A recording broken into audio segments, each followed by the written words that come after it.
দেখো বন্ধুরা, আজ সকাল সকাল উঠে বড়ি দিতে চলে এসেছি ছাদে। আর মা তো খুব বকাবকি, ছাদে জায়গাই নেই, কারণ ফুল গাছ মানে এত ফুল গাছ হয়ে গেছে ছাদে, শুধু এই মাঝখানটুকু একটু ফাঁকা করে দিয়েছি। আর খুব বক বক বক বক করছে মা, খুবই বকাবকি করছে যে কোথায় আমি বড়ি দেবো।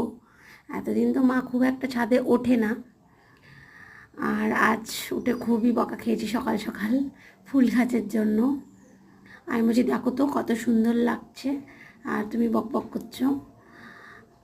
আর সকাল সকাল কিন্তু ছাদে উঠে বড়ি এরকম, তাও আবার ফুল বাগানের মধ্যে বড়ি দেওয়ার মজাটাই কিন্তু আলাদা।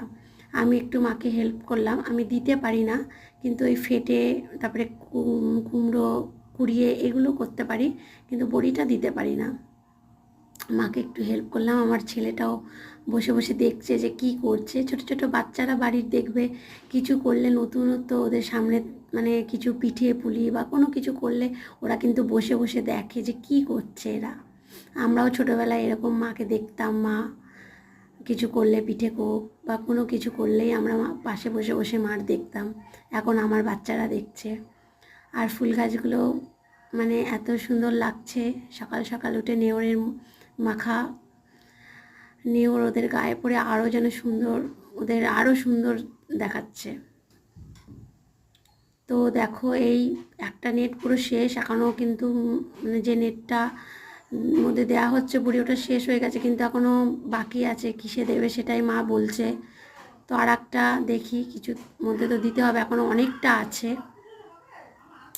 আর এ দেখো এখনও কুমড়ো আছে, যেই কুমড়োগুলো আমারই পাশে যে ঘরের যে চালে হয়েছিল, তোমাদের এর আগে ভিডিও দেখলে দেখতে পাবে, সেই কুমড়োই এখনও অনেকগুলোই হয়েছিল, পাকিয়েছিলাম, কিছুটা কিছুটা খেয়েছিলাম, আর এখনও দুটো আছে। আবার কালকে দেবে, আজ দিল আবার কালকে দেবে, মানে আর্ধেক আর্ধেক করে নিয়েছে, ডাল পুরোটা ভাঙেনি, ভিজায়নি। তো দেখি আবার কিছু আনি নিচ থেকে। মা বললো যে একটা সুতির কাপড় টাপড় শাড়ির নিয়ে আয়, তার উপর একটা নেট আছে, জানলার নেট, তার উপর ঢাকা দিয়ে দেব। তো দেখি চলো এবার, এই দেখো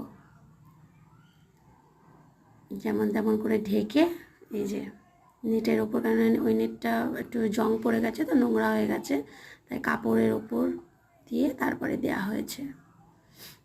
কে কে তোমরা বড়ি দিলে এবার সব কমেন্টে জানিও। Bye, tata.